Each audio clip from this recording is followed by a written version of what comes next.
My dear students, quantum numbers हमने आपको बताया क्या होते हैं। Quantum numbers, principal quantum number, azimuthal quantum number, magnetic quantum number और spin quantum number. Hund rule आपको हमने बताया कि किस प्रकार से सब सेल में इलेक्ट्रॉन फिल होते हैं, किस क्रम में होते हैं, किस सीक्वेंस में होते हैं, और ऑफ बाउ प्रिंसिपल पे हमने डिस्कस किया। आपको हमने बताया कि किस तरह से आप SPDF में इलेक्ट्रॉनिक कॉन्फ़िगरेशन बना सकते हैं। आज हम चर्चा करने जा रहे हैं, कुछ एग्जांपल्स हम लेके आए हैं आपके लिए, जिसमें हम आपको बताएंगे कि किस प्रकार से आप किसी इलेक्ट्रॉन विशेष की, किसी स्पेसिफिक इलेक्ट्रॉन की क्वांटम नंबर्स जो हैं फाइंड कर सकते हैं। ठीक है, आइए तो चर्चा करते हैं वन बाय वन, एक एक करके। क्या कह रहा है वो? Right all the 4 quantum numbers for 19th electron of chromium Z24। यानी कह रहा है कि क्रोमियम जिसका एटॉमिक नंबर 24 है कि 19वें इलेक्ट्रॉन के लिए चारों क्वांटम संख्याओं की जो वैल्यूज है वो फाइंड करिएगा, वो बताइएगा कि क्या होता है। तो सबसे पहले क्या करेंगे, आप इलेक्ट्रॉनिक कॉन्फ़िगरेशन बनाएंगे क्रोमियम का in the energy level sequence में। क्या है electronic configuration? 1s2, 2s2, 2p6, 3s2, 3p6। देखिए यहाँ तक अगर आप काउंट करते हैं तो s2, 2s2 और p6 ये 10 इलेक्ट्रॉन हो गए, और फिर 3s2 और 3p6 ये 8 हो गए। तो यहाँ तक ये 18 इलेक्ट्रॉन है।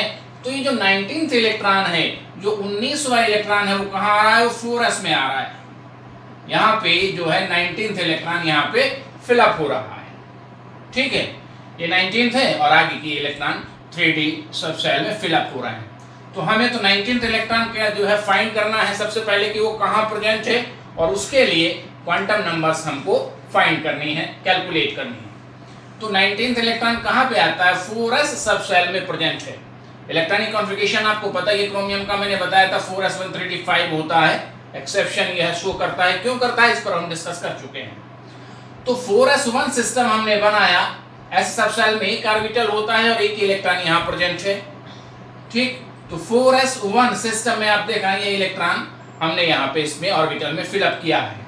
अब देखिए 4s1 इलेक्ट्रॉन है, तो ये जो नंबर्स है S से पहले, ये क्या रिप्रेजेंट करता है? ये रिप्रेजेंट करता है प्रिंसिपल क्वांटम नंबर। तो n की वैल्यू तो हो गई 4। ठीक है, क्लियर होगी बात। अब L की वैल्यू 0 कैसे आई? मैंने आपको बताया कि S, P, D और F के लिए जो L की वैल्यू है वो डेफिनिट होती है। S के लिए 0 होती है, P के लिए ऑलवेज 1 होती है, D के लिए 2 होती है, और F के लिए ऑलवेज क्या होती है? 3 होती है। तो जहां भी S आएगा, चाहे ये 1s में हो, चाहे वो 2s में हो, चाहे वो 3s में हो, चाहे वो 4s में हो, या जहां भी 7s, जहां भी S आता है, S सब सेल आता है, उसके लिए L का वैल्यू क्या होता है? 0 होता है। ठीक है, तो ये बात क्लियर हो गई कि S की वैल्यू 0 कैसे आती है। ठीक है, तो n = 4 हो गया, क्योंकि जो है 4th सेल में ये प्रेजेंट है।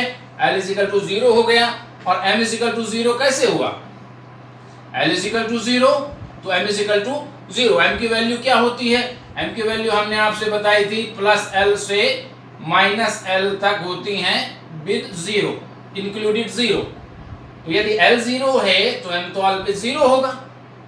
ठीक है, S की वैल्यू मैंने क्या बताई थी? यदि क्लॉकवाइज है तो +½ होगा, और यही अगर एंटी क्लॉकवाइज होता तो -½ होता।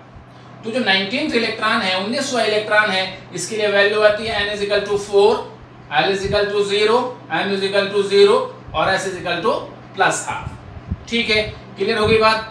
अब दूसरा उदाहरण से लेते हैं, हम समझते हैं क्या कह रहा है। Right all the 4 quantum numbers for highest energy electron of scandium, atomic number 21। Z से एटॉमिक नंबर को रिप्रेजेंट करते हैं। वो कह रहा है कि स्कैंडियम जिसका एटॉमिक नंबर 21 है, इसके हाईएस्ट एनर्जी इलेक्ट्रॉन, आपको ऑफ बाउ प्रिंसिपल में हमने आपसे बताया था कि जो इलेक्ट्रॉन है वो एनर्जी के क्रम में सब सेल में फिलअप होते हैं। ठीक है, तो जब से सबसे लास्ट इलेक्ट्रॉन होगा उसकी एनर्जी इसमें क्या होगी? हाईएस्ट होगी।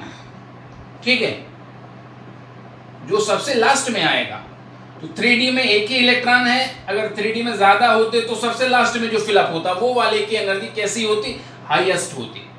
ठीक है, तो यहाँ तो 3D में एक ही इलेक्ट्रॉन है, 3D1 सिस्टम हमने यहाँ पे बना लिया 3D1। ठीक है, तो अब डी सब सेल में एक ही इलेक्ट्रॉन है, कैसे फिलअप होगा, हुंड के रूल से पहले ही ऑर्बिटल में प्रेजेंट होगा। डी में कितने ऑर्बिटल होते हैं आपको बता चुके हैं हम, 5 ऑर्बिटल होते हैं, 1 2 3 4 5। ठीक है, तो जब 3D1 सिस्टम में आपने इलेक्ट्रॉन फिलअप किया तो ये पहले ही ऑर्बिटल में प्रेजेंट होगा। n की वैल्यू आप रख देंगे, n इक्वल टू क्या आ गया 3। आपको पता है ये प्रिंसिपल क्वांटम नंबर सेल का नंबर है, तो n इक्वल टू कितना आ गया 3। l इक्वल टू 2 कैसे आया, मैंने अभी आपको बताया कि d के लिए l की वैल्यू डिसाइडेड है, कितनी होती है 2। ठीक है, जब l इक्वल टू 2 है तो m की वैल्यू +2 कैसे आई, मैंने आपको बताया था कि यदि l इक्वल टू 2 है तो m की वैल्यूज क्या होंगी, +2 +1 0 -1 -2। यहाँ पे हम रख देते हैं +2 +1 0 -1 -2, यानी ये जो इलेक्ट्रॉन d में यहाँ पे होंगे, यहाँ पे एक ऑर्बिटल में कितने इलेक्ट्रॉन आ सकते हैं, 2, उनके लिए m की वैल्यू +2 होगी। यहाँ पे जो इलेक्ट्रॉन होंगे उनके लिए +1 होगी, यहाँ पे जो होगी उनके लिए m की वैल्यू 0 होगी, और यहाँ पे जो इलेक्ट्रॉन होगा उसके लिए वैल्यू -1 होगी, और यहाँ पे जो इलेक्ट्रॉन प्रेजेंट होंगे उनके लिए वैल्यू -2 होगी। ठीक है, तो या तो आप +L से -L तक चले जाएं या -L से +L तक चले जाएं, यानी -2 -1 0 +1 +2 भी जा सकते हैं। ठीक है, इसकी वैल्यू यहाँ पे हम लिख रहे हैं m+2। ठीक है, -2 भी लिख सकते हैं अगर आप -L से स्टार्ट कर रहे हैं तो। ठीक, अब ये क्लॉकवाइज आ रहा है तो s की वैल्यू क्या हो गई, +½ ठीक है, तो जो हाईएस्ट एनर्जी इलेक्ट्रॉन है स्कैंडियम का, उसकी जो क्वांटम नंबर्स हैं n equal to 3, l equal to 2, m equal to +2 और s इक्वल टू क्या हो गया, +½ हो गया। ठीक है, एक और एग्जांपल ले लेते हैं। Right all the 4 quantum numbers for unpaired electron of chlorine. Chlorine का एटॉमिक नंबर कितना होता है, 70। तो सबसे पहले इलेक्ट्रॉनिक कॉन्फ़िगरेशन हम बना लेते हैं, 1s2 2s2 2p6 3s2 3p5।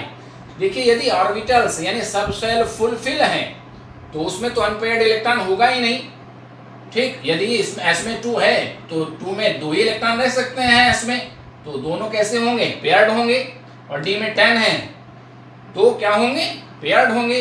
और p में 6 हैं तो 6 के 6 ही क्या होंगे, पेयर्ड होंगे। ठीक है, तो यदि सब शेल कंप्लीट है तो उसमें कोई भी अनपेयर्ड इलेक्ट्रॉन नहीं होगा। अनपेयर्ड इलेक्ट्रॉन कहाँ होगा, जहाँ पे इनकम्प्लीट सब शेल होंगे। तो देखिए 1s2 2s2 2p6 3s2, यहाँ तक जितने भी सब शेल हैं ये सब कंप्लीट फुलफिल हैं।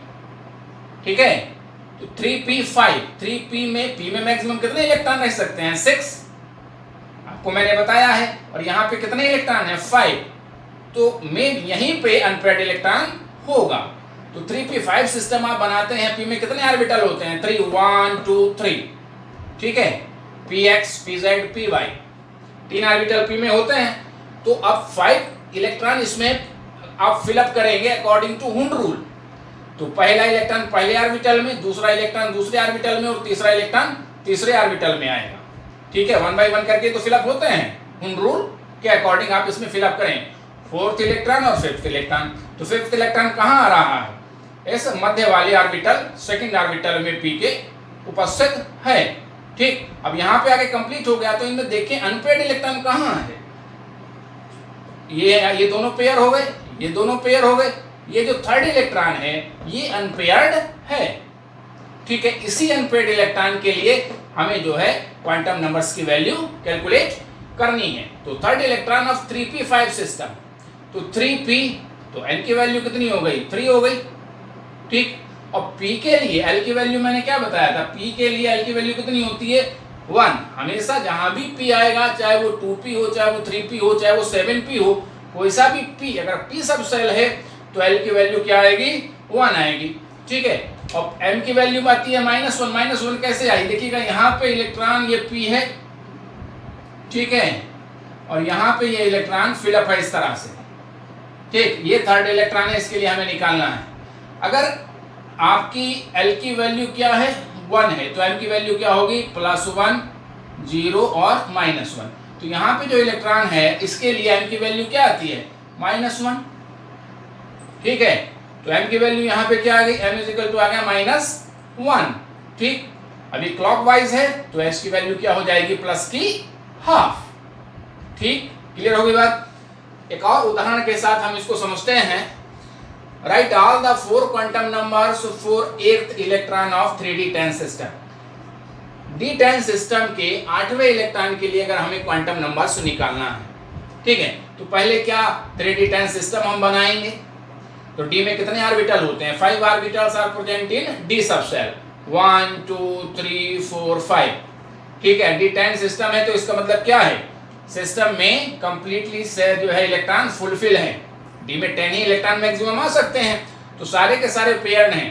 लेकिन आप हुंड के रूल को यहाँ पे इंप्लीमेंट करें और इलेक्ट्रॉन को फिलअप करें, तो पहला इलेक्ट्रॉन पहले ऑर्बिटल में, दूसरा दूसरे ऑर्बिटल में, फिर इसी तरह से आप थर्ड ऑर्बिटल में तीसरा इलेक्ट्रॉन, फोर्थ ऑर्बिटल में चौथा इलेक्ट्रॉन और फिफ्थ ऑर्बिटल में पांचवा इलेक्ट्रॉन। पहले एक एक करके इलेक्ट्रॉन फिलअप होते हैं, उसके बाद जब सब में एक एक इलेक्ट्रॉन हो जाएगा सारे ऑर्बिटल में, फिर पेयर बनना आरंभ होता है।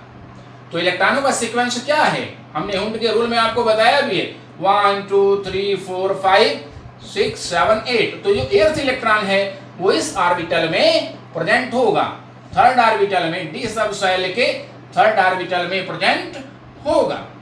ठीक है, तो अब जब कौन सा सिस्टम है, 3d10 सिस्टम है। अब 3d10 सिस्टम है तो n की वैल्यू तो 3 हो गई।